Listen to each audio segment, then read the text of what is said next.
It's strange, isn't it? How some people can turn a house into something that feels nothing like home. That's what Linda did. Ever since she moved in, it was like everything around me changed. My dad married her a year after mom passed, and I tried to be happy for him. I really did. But from the first time she stepped through our door, I knew she didn't want me here. She would look at me with that fake smile plastered on her face, the kind that barely creased the corners of her mouth. It was the smile of someone who thought they could fool the world. But I wasn't fooled. I tried my best to make things work. I tried so hard. I'd finish my schoolwork, do all the chores, help her out in the kitchen, anything to make her see that I wasn't some outsider in my own family. But no matter what I did, it was never enough.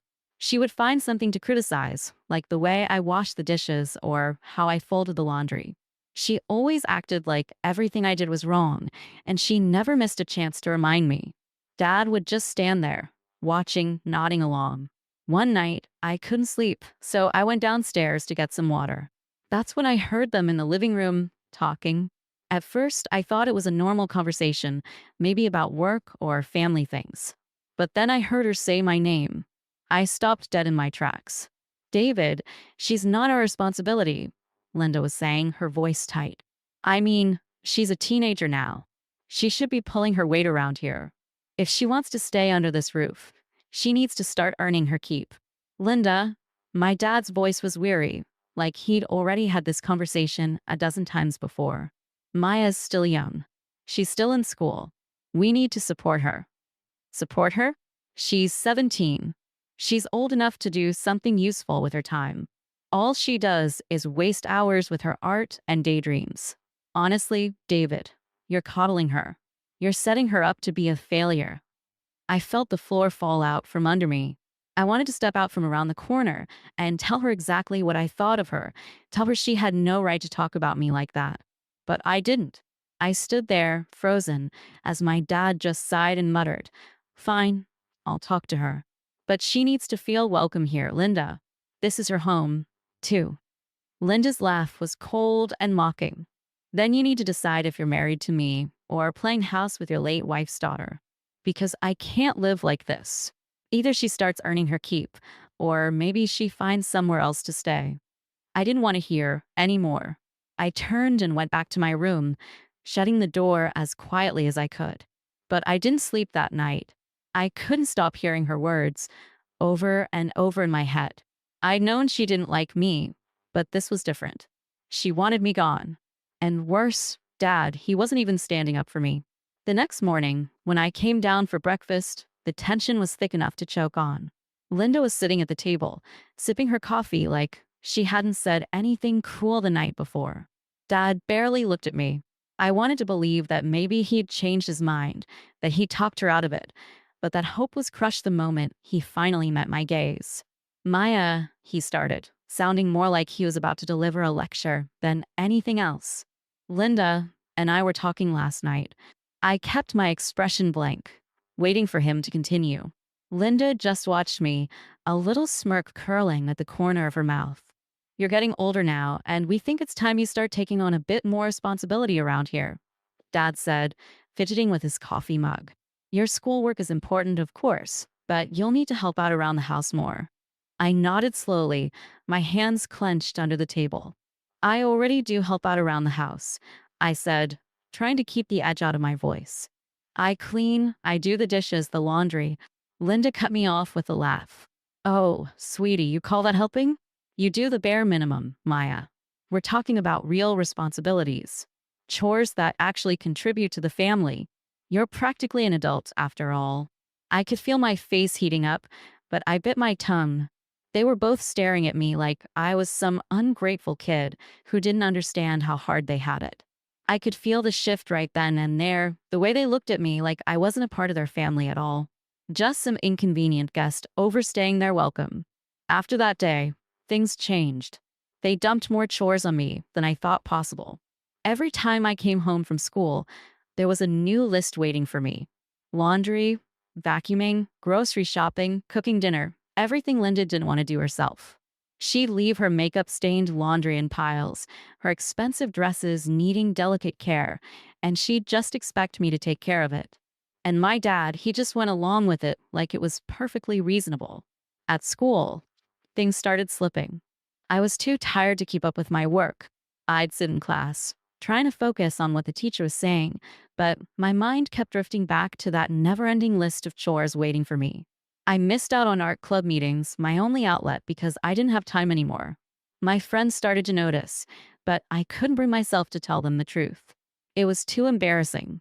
I didn't want anyone to know how far I'd fallen in my own home. I tried talking to Dad again, hoping he'd see reason. I caught him one night, sitting alone in the kitchen after Linda had gone to bed. For a second, he looked almost like the dad I remembered, the one who used to tuck me in at night, who would sit with me and listen to me talk about my day. Dad, I said, sitting across from him, I know you're busy and everything, but I'm struggling. School is hard, and with all the chores Linda's giving me, I barely have time to do my homework. I don't know, can we work something out? He looked at me, and for a moment, I thought I saw something like regret flicker in his eyes. But then he shook his head, his expression hardening. Maya, Linda's just trying to teach you responsibility. Life isn't always easy, and the sooner you learn that, the better off you'll be. She wants you to succeed. She doesn't want me to succeed, I said, my voice barely above a whisper. She wants me gone. He didn't answer, just looked away, refusing to meet my gaze. It was like a door closing in my face. He wouldn't stand up to her. He wouldn't protect me. I was alone. From then on, things only got worse. Linda was relentless, piling on more work, finding more ways to make me feel small. She'd sneer at me whenever I came back late from school, claiming I was probably slacking off. Even Taylor, her perfect little princess, would give me those smug glances, like she knew she was untouchable, that her mom would always shield her from everything. One day, as I was scrubbing the kitchen floor for what felt like the 100th time that week, I heard Linda and Dad talking in hushed tones from the living room. I strained to hear, knowing it was wrong but too curious to stop myself. Linda was talking about a baby. Her baby. They'd just found out she was pregnant. My stomach twisted. I knew what that meant. A baby meant more work, more responsibilities for me. I wouldn't just be doing the chores. I'd be taking care of a baby too. I'd be trapped here forever. But as I listened, I realized it was even worse than I'd thought. Linda was talking about needing more space, about how they couldn't afford to keep a useless teenager in the house when they had a baby to think about. I heard her suggest, not subtly, that maybe it was time for me to move on. My heart pounded in my chest, each word making me feel colder and smaller. I felt like I was disappearing, fading into the background of a life I'd once thought was mine. They were going to kick me out, just like that, like I was nothing. When I finally stood up, my hands were shaking and the sponge slipped from my fingers. I looked around the kitchen I'd cleaned more times than I could count, in the house that used to be mine, and realized this was no longer my home. It hadn't been for a long time. The night they finally told me to leave was brutal, like a bad dream that wouldn't end. I knew it was coming, had known for weeks, but that didn't make it hurt any less. Linda had already packed most of my things in a box by the front door, and Dad stood beside her, silent as a stone. He wouldn't even look at me. It was like I'd become invisible, just a shadow passing through what used to be my home. Linda held out a small envelope of cash, her mouth curling up in that same smug smile I'd grown to despise. Here, she said, thrusting it into my hands. This should be enough to get you started. You're almost an adult, Maya. It's time for you to learn to stand on your own 2 feet. I could feel the humiliation rising like bile in my throat, but I swallowed it down, forcing myself to stay calm. Where am I supposed to go? I asked, my voice barely a whisper. She shrugged, like it was none of her concern. You have friends, don't you? And you're still in school. You can figure something out. Her tone was so casual, like she was talking about a stray animal she'd just shoot off the porch. I looked over at my dad, hoping, praying for any sign of kindness, of regret. But he just stared down at his shoes, jaw clenched. I didn't know if he felt ashamed or if he'd convinced himself this was somehow for my own good, but the effect was the same. He wasn't going to help me. Without another word, I grabbed the box and the envelope, holding back the tears stinging at my eyes. I wouldn't give them the satisfaction of seeing me cry. I wouldn't let Linda have that victory. I walked out the front door, down the steps, and out into the street, each step feeling like I was leaving pieces of myself behind. That first night, I didn't know where to go. I ended up on a friend's couch, claiming it was just for a couple of nights. I didn't tell her the whole story. I couldn't bring myself to admit that I'd been kicked out by my own family, that I'd been left behind like some old piece of furniture. I just said I needed a place to crash, and she didn't ask too many questions. But as the days stretched into weeks, it got harder to pretend. I could feel my friend's patience wearing thin, the pity in her eyes whenever she looked at me. She had her own problems, her own family to deal with. She didn't need to be saddled with someone else's baggage. Eventually, I knew I couldn't stay there any longer. I packed up my few belongings and started looking for odd jobs, anything that would help me make enough to get by. I picked up shifts at a local diner, cleaning tables and washing dishes, the irony of it not lost on me. I had spent months scrubbing Linda's floors, washing her dishes, and now here I was, doing the same thing for strangers. But at least this time, I was getting paid. It wasn't much, but it was something. I saved every penny I could, rationing meals, skipping breakfast, anything to stretch my money further. Sometimes I wondered how they were doing back of the house, if Linda was happy now that I was out of the picture, if my dad ever thought about me, even for a second. But I pushed those thoughts away, focusing on the next shift, the next paycheck, the next night I'd have to find somewhere to sleep. Eventually, word got around to my Aunt Grace, my mom's sister.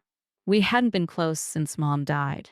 She lived a few hours away, and I hadn't seen her in years. But when she heard what happened, she called me, her voice full of worry and disbelief. "You should have come to me sooner," she said. "You know I'd never turn you away."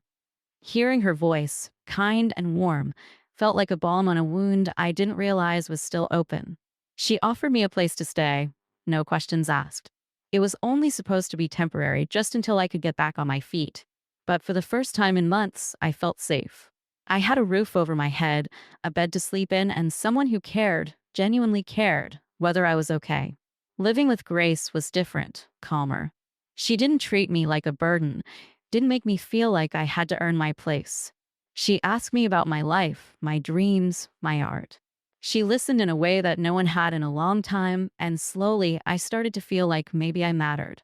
I'd been invisible for so long, pushed aside, that I'd almost forgotten what it felt like to be seen.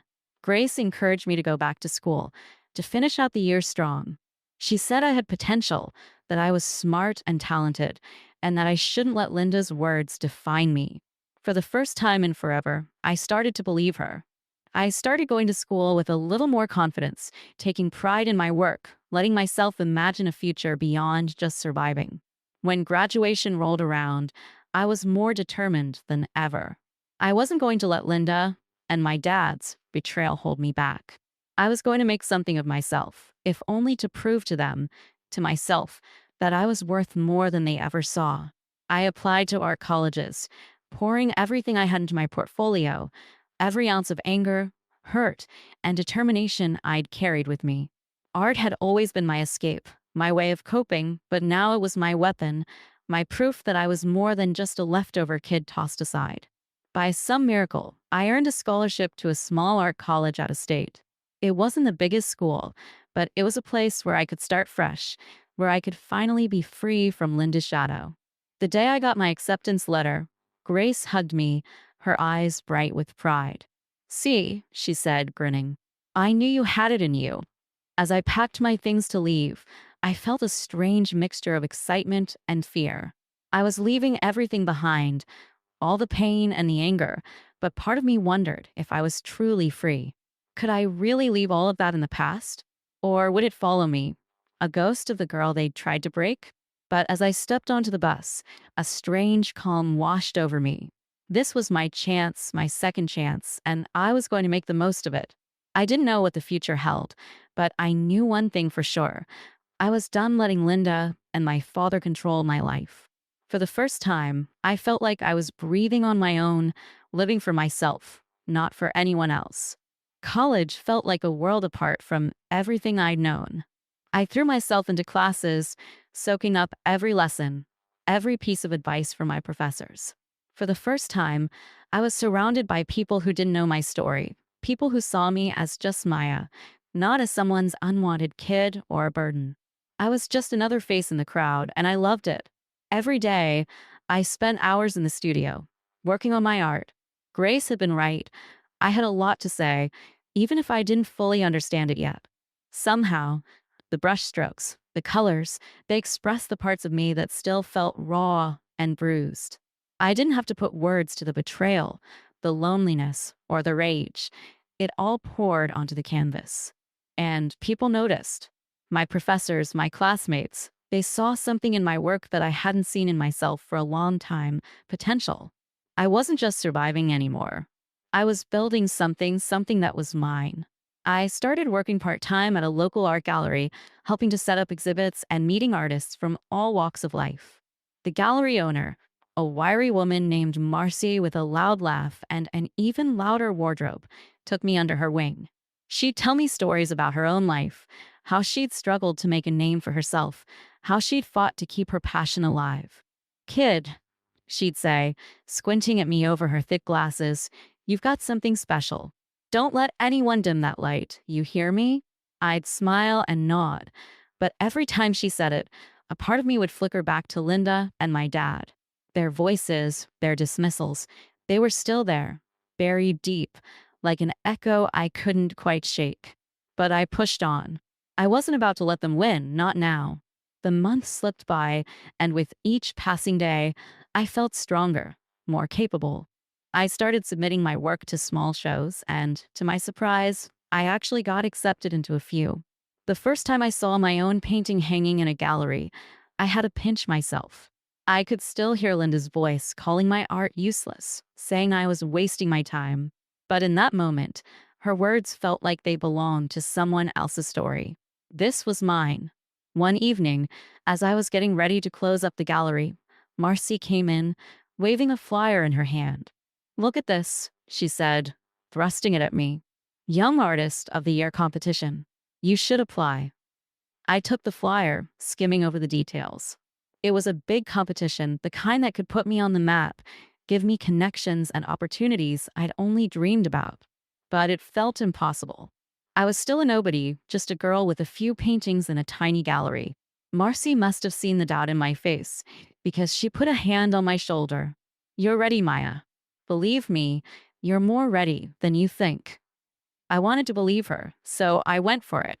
I spent weeks working on a piece that meant more to me than anything I'd done before. It was a painting of a girl standing in front of a house, her face half in shadow, looking over her shoulder as if she wasn't sure if she should stay or go. It was raw and personal, and as I painted, I poured every memory, every feeling, every hurt I'd carried into it. By the time I was finished, I barely recognized the girl on the canvas. She was me, and yet she wasn't. She was stronger, bolder, like the person I was trying to become. To my disbelief, I made it to the finals. The competition was fierce, filled with young artists from all over, each one talented and driven. Standing among them, I felt small, like an imposter. But as I looked at my painting, hanging there under the gallery lights, I realized that for the first time in my life, I was proud of something I'd created. Winning didn't matter as much as just being here, proving to myself that I deserved this. The night of the awards, Marcy came with me, cheering me on with her usual enthusiasm. When they announced the winner's name, it wasn't mine, but I didn't feel defeated. Instead, I felt a strange kind of peace, a satisfaction that had nothing to do with trophies or applause. I had done something incredible, and for once, I knew I didn't need anyone else's approval to know that I was worth it. After the competition, things started picking up. I got offers for small commissions, local shows, even an invitation to speak at a workshop for aspiring young artists. It was like my life was finally falling into place, piece by piece. I could see a future now, one where I wasn't defined by the rejection and bitterness of my past. Then one day, out of the blue, I got a call from my dad. I almost didn't answer. Seeing his name flash on my phone sent a shock through me, like a ghost from a life I'd left behind. But curiosity, or maybe some lingering sense of obligation, made me pick up. Maya, he said, his voice sounding thin and strained. It's your father. I bit back a sarcastic reply, instead keeping my voice neutral. I know who it is. There was a long pause, and for a moment, I wondered if he was going to hang up. Part of me hoped he would, but he cleared his throat and continued. Linda and I were going through some hard times. Financially, I felt a bitter smile tug at my lips. Of course, the only reason he'd reach out was because he needed something. I waited, not saying a word, letting him feel the weight of the silence. Linda's had some health issues, and I had to stop working for a while to take care of her. We've lost the house, Maya. I didn't know who else to call. I took a deep breath, trying to process what he was saying. The house. The same house where they'd thrown me out, cast me aside like I was nothing. And now, after all these years, they were the ones in need. What do you want from me? I asked, my voice harder than I'd intended. He hesitated. I thought maybe you could help us. Just until we get back on our feet. I know things ended badly between us, but you're still my daughter, Maya. A surge of anger rose in me, hot and fierce. Daughter. Now he wanted to remember that. Now, when they'd lost everything, when they were desperate, I thought about everything I'd been through since they'd pushed me out. Every night I'd spent wondering if I was worth anything at all. And now he wanted to pull me back, drag me down into their mess. No, I said, my voice steady. I'm not going to help you. Maya, please, he said, and for the first time, there was a crack in his voice, a vulnerability I'd never heard before. We have nowhere else to go. For a moment, I almost wavered. A part of me wanted to reach out, to offer him a lifeline. But then I remembered the cold look in his eyes that night, the way he'd stood beside Linda, watching as she shoved me out of their lives. I remembered the months I'd spent barely scraping by, the nights I'd cried myself to sleep, wondering if I even mattered. You made your choice, Dad, I said quietly.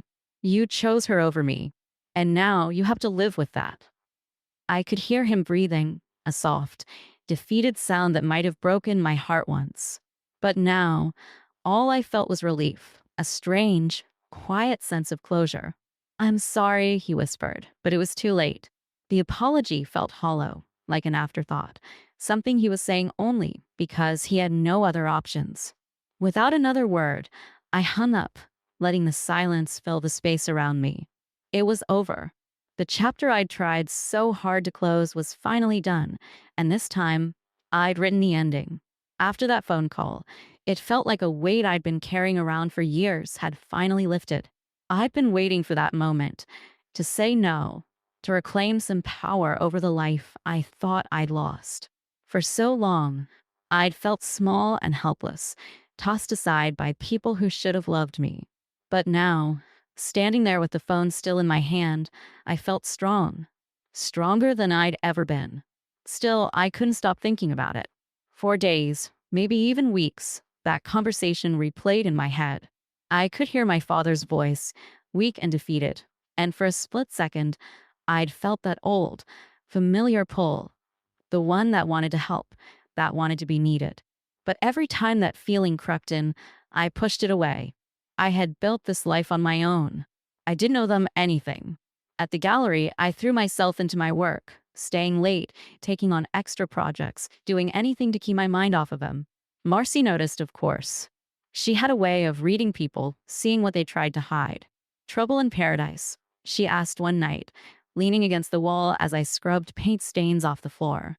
I forced a laugh. Something like that. She tilted her head, studying me with those sharp, knowing eyes. You know, Maya, you don't have to carry everything on your own. It's okay to talk about things. I wanted to brush her off, to say I was fine, but the words just spilled out before I could stop them. I told her about my father's call, about the years of silence, about the betrayal that still clung to me like old scars. I told her everything, things I hadn't even said out loud to myself. When I finished, Marcy was quiet, her face softer than I'd ever seen it. You know, she said, letting go doesn't mean you have to forget. It means you're free to live your life without them weighing you down. Her words stuck with me. I realized I'd been carrying them, my father and Linda, all this time. Even though I'd walked away, even though I'd built this new life, I was still dragging them around like ghosts haunting the corners of my mind. So I started to let them go. I let go of the guilt, the anger, the need for them to see me, to recognize my worth. I'd proven myself in ways they could never understand, and I didn't need their validation. I was done with them. As summer turned to fall, I poured everything I had into my work, channeling my story into a new series of paintings. Each one told a piece of my past, a piece of the journey I'd taken from that lonely, rejected girl to the woman I was becoming. The series caught Marcy's attention, and she suggested we feature it in a solo show at the gallery. The thought of having my own show terrified me, but it also thrilled me. It was my chance to lay it all out, to finally turn those shadows into something beautiful, something that belonged to me. The night of the opening, the gallery was packed. People wandered through the space, stopping to study each painting, murmuring to one another as they tried to interpret the images. Some of the pieces were abstract, a blur of colors and shapes that hinted at pain, confusion, and growth. Others were more literal, a young girl standing alone in front of a door, a hand reaching out only to fall short, an empty chair in a room filled with light. I watched them all, these strangers who didn't know me, but somehow understood my story. They saw the strength, the resilience, the defiance in each brushstroke, each line. They didn't know Linda, they didn't know my father, but they could feel the weight of those memories, the way they'd shaped me. Marcy stood by my side, her hand on my shoulder, and for the first time in my life, I felt like I belonged. Not in a family, not in a house, but in my own skin, my own story. After the show, as people trickled out, a woman approached me.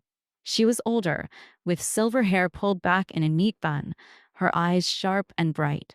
She introduced herself as Sarah Moore, a curator from a larger gallery in the city. She'd heard about my work through Marcy and wanted to see it in person. "I have to say, I'm impressed," she said, glancing around at the paintings still hanging on the walls. "There's a raw honesty here that's rare to see, especially in someone so young." I could barely believe it. I'd spent years hiding these parts of myself, burying the pain and anger deep inside, and now it was out in the open for everyone to see. And instead of rejection, I was met with acceptance, even admiration. Sarah offered me a spot in an upcoming exhibit at her gallery, a chance to showcase my work on a larger stage. It was an opportunity one could only have dreamed of, and it felt like the world was finally opening up to me. I'd spent so long locked in that dark, suffocating place, and now, here I was, free. In the weeks that followed, I threw myself into preparations for the exhibit. Every piece was a step further from the past, a declaration that I was moving forward, finally leaving it all behind. One afternoon, as I was finishing up a new painting in the studio, I got a letter in the mail. It was from my father. Just seeing his handwriting brought back a flood of memories, but I didn't feel that old, familiar sting. Instead, I felt a strange detachment, like I was looking at someone else's story. The letter was short, just a few lines scrawled in his messy script. He apologized, said he'd made mistakes, that he'd let Linda push him into things he never wanted. He wrote about the financial troubles, about how they'd lost the house, how Linda's health had declined. He didn't ask for anything this time, no money, no help, just forgiveness. I folded the letter and put it away in a drawer. I didn't need his apology. I didn't need his forgiveness or his regrets. I'd spent too long waiting for words that would never change what happened. My life was here, in this studio, in the paint and canvas, in the future I was building on my own. But somehow, reading his words, I realized I'd already forgiven him. Not for him, not to ease his guilt, but for myself. Forgiving him meant I could finally let go, finally be free of the chains they'd wrapped around me. Months passed, and my life continued to blossom in ways I'd never imagined. The exhibit in the city was a success, and I started to receive commissions, invitations to show my work in other galleries, even offers to teach workshops for young artists. Every new opportunity felt like a gift, reminder of how far I'd come. And through it all, Grace stood by me, her quiet presence a steady anchor in my life. She never pushed, never pried, just offered her support whenever I needed it. She'd been the family I thought I'd lost, the love I hadn't known I was searching for. One evening, as we sat on her porch, watching the sun dip below the horizon, she turned to me, a soft smile on her face. You know, Maya, you've done something incredible. You've turned all that pain, all that anger, into something beautiful. I looked out at the fading light, feeling a peace I hadn't known was possible. I couldn't have done it without you, I said, my voice barely above a whisper. She reached over, squeezing my hand. You always had it in you, Maya. I just helped you find it. As the last rays of sunlight disappeared, I realized that she was right. The strength, the resilience, it had always been there, buried deep, waiting for the right moment to break free. And now, here I was, standing in the light, no longer haunted by the shadows of my past. I was finally whole, finally home, not in any house or with any person, but in myself. In the months that followed, I felt like my life was finally moving forward, like I was truly building something lasting. My work was reaching people in ways I'd never expected. Each painting, each exhibit, every new project felt like a small victory, a declaration that I'd made it out of the shadows and into the light. I was finally stepping into the person I was always meant to be, free from the weight of the past. But just as I was getting comfortable, as I was starting to feel secure in this new life, my past came knocking again, this time in the form of a familiar figure standing at the gallery's entrance. I'd been working late, arranging a new set of pieces for an upcoming show, when I saw him. At first, I thought I was imagining it. But no, it was him, my father.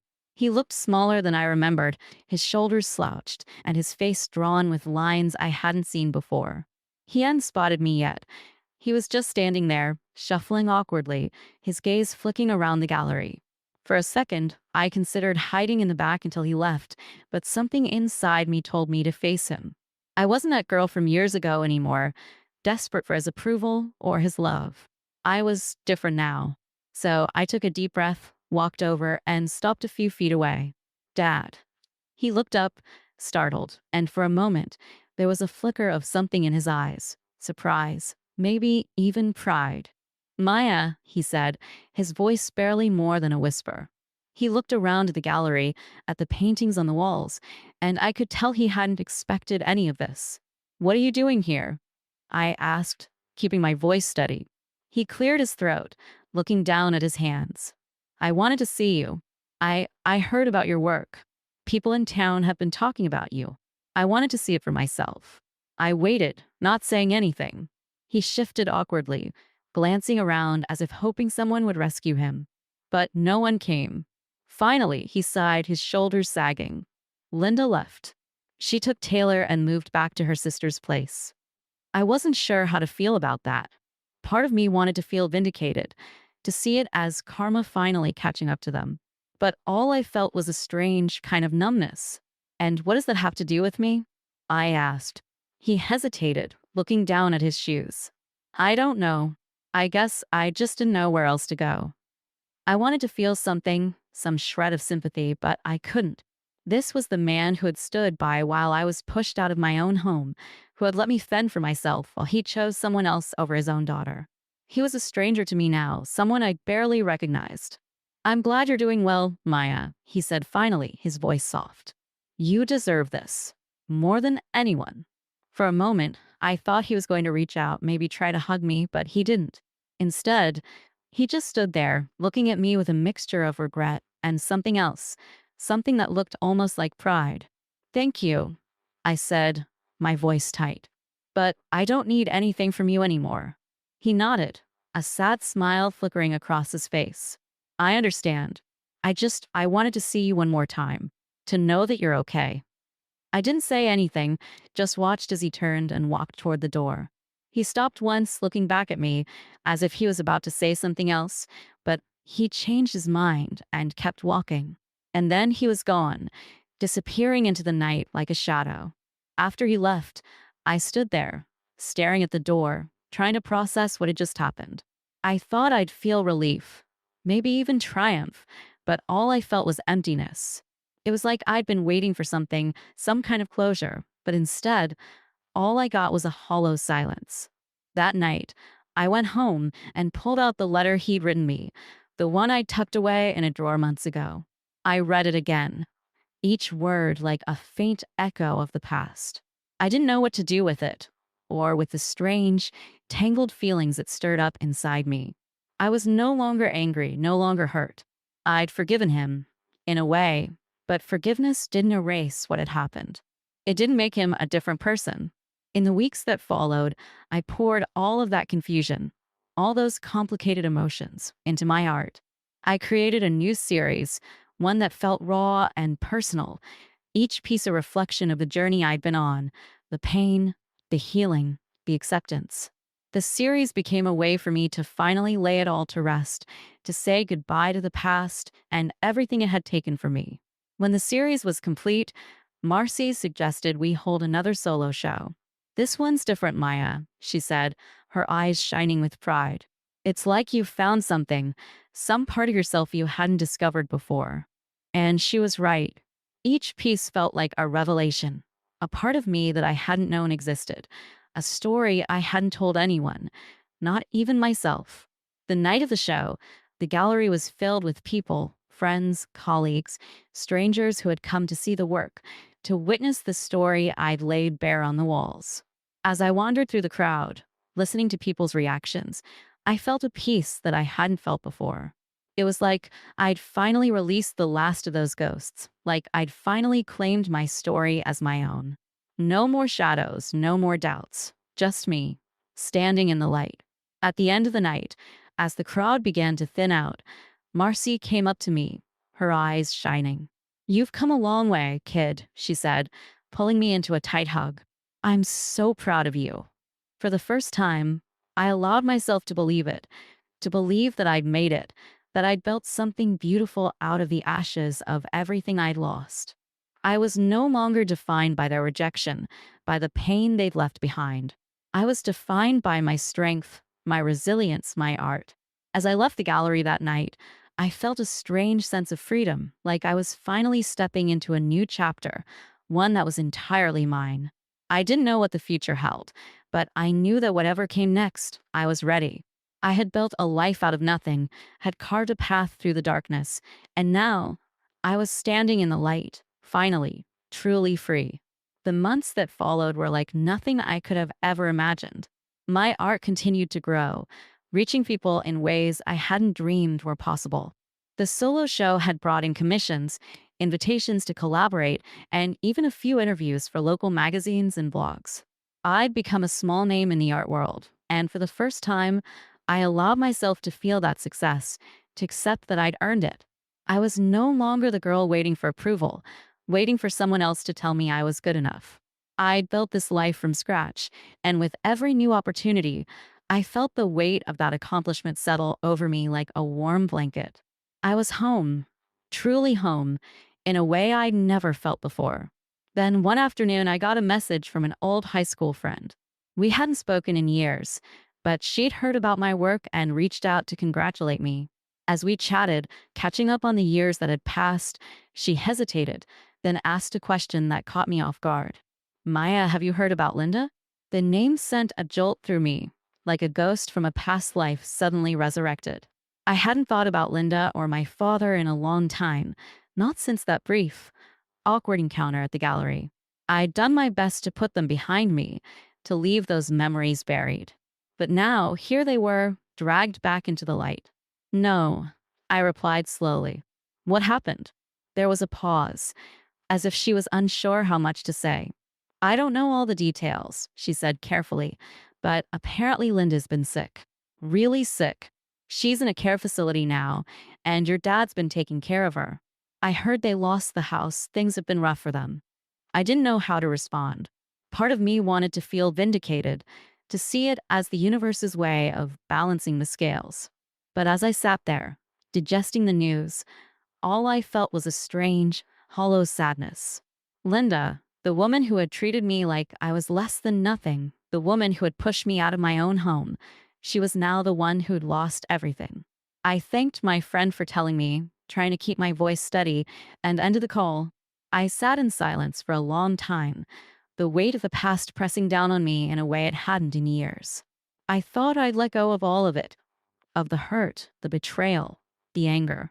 But now, with this news, it felt like all of those old wounds were being torn open again. I didn't know what to do with that feeling, that strange, bitter ache that refused to fade. I tried to ignore it, to focus on my work, to remind myself of how far I'd come. But the thought of them, my father, Linda, alone and struggling, gnawed at me, refusing to let go. After a few restless nights, I decided to visit the care facility. I told myself it was just to satisfy my curiosity, to see for myself that I'd made the right choice in walking away. But deep down, I knew it was more than that. I needed closure. I needed to see them, to confront the ghosts that still lingered in the corners of my mind. When I arrived, the place was quiet, almost eerily so. I checked in at the front desk, giving my name and explaining who I was. The nurse looked at me with a hint of surprise, as if she rarely saw visitors for Linda. She led me down a sterile, dimly lit hallway, and I felt my heart pounding with each step, the past rushing back in flashes and fragments. We stopped outside a small room, and the nurse gestured for me to go in. I took a deep breath, steeling myself, and stepped inside. Linda was lying in a hospital bed, her once sharp, commanding features softened by illness and age. She looked smaller than I remembered, fragile in a way that didn't match the towering presence she'd once held in my life. Her hair, once meticulously styled, was now thin and streaked with gray, her skin pale and translucent under the harsh fluorescent lights. She didn't notice me at first. Her eyes were fixed on the ceiling, lost in some distant thought. But when I moved closer, she turned her head, her gaze landing on me. For a moment, she just stared, her eyes narrowing as if trying to place me. "Maya," she said finally, her voice weak, barely a whisper. Is that really you?" I nodded, unsure of what to say, of how to even begin this conversation. I hadn't planned for this moment, hadn't rehearsed what I would say or how I would feel. All I knew was that standing here, looking down at her, I felt none of the anger I'd once carried. It had faded into something softer, something closer to pity. She tried to sit up, but her arms shook with the effort, and she slumped back against the pillow. I didn't think, I didn't think I'd ever see you again. I didn't respond, just watched her, waiting for her to say something, anything that would make sense of the years of pain she'd caused. But she just lay there, looking at me with an expression that was almost vulnerable. "I know I hurt you," she said finally, her voice breaking. "I know I made mistakes. I didn't mean to. I thought I was doing what was best. I thought I was protecting my family." My heart clenched at her words, the irony of them twisting in my chest. She'd pushed me out, made me feel like an outsider in my own home, all in the name of protecting her family. And now, here she was, the one who'd lost everything. "It wasn't best for me," I said softly, my voice steady. "You made me feel like I was worthless, like I didn't belong. You tore apart what little family I had left." She closed her eyes, a tear slipping down her cheek. "I was wrong, Maya. I see that now. But it's too late, isn't it?" I didn't know how to answer that. Part of me wanted to say yes, to walk away and let her live with the consequences of her choices. But another part of me, the part that had spent years healing, forgiving, couldn't bring itself to be cruel. "Maybe," I said quietly, "but I'm not here to punish you. I've let go of the past. I've moved on." Her eyes opened, and for the first time, I saw something like gratitude in her gaze. "Thank you," she whispered, her voice barely audible. "Thank you for forgiving me." I didn't respond, just stood there, letting the silence settle around us. I hadn't come here to forgive her, but somehow, in this moment, I realized that I already had. Not for her sake, but for mine. I'd forgiven her a long time ago, in the quiet moments when I'd found peace in my art, in my new life. As I turned to leave, I caught sight of my father in the doorway. He looked worn, his face etched with lines of worry and regret. He hadn't expected to see me, That much was clear. For a moment, we just looked at each other, the weight of years hanging heavy between us. "Thank you," he said finally, his voice thick with emotion. "For coming. It means more than you know." I nodded, not trusting myself to speak. There were no words that could change what had happened, no words that could rewrite the past. But maybe, just maybe, there was room for something new, a quiet understanding, a kind of peace that didn't need words. As I walked out of the care facility, I felt a strange lightness, as if I'd left behind a part of myself that I no longer needed. I'd confronted the ghosts of my past, looked them in the eye, and come out the other side whole.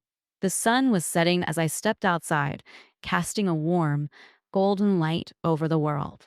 I stood there for a moment, breathing in the cool evening air, feeling a peace that ran deeper than anything I'd known. I'd made it. I'd built a life out of the broken pieces, found strength in the scars, and now, finally, I was free.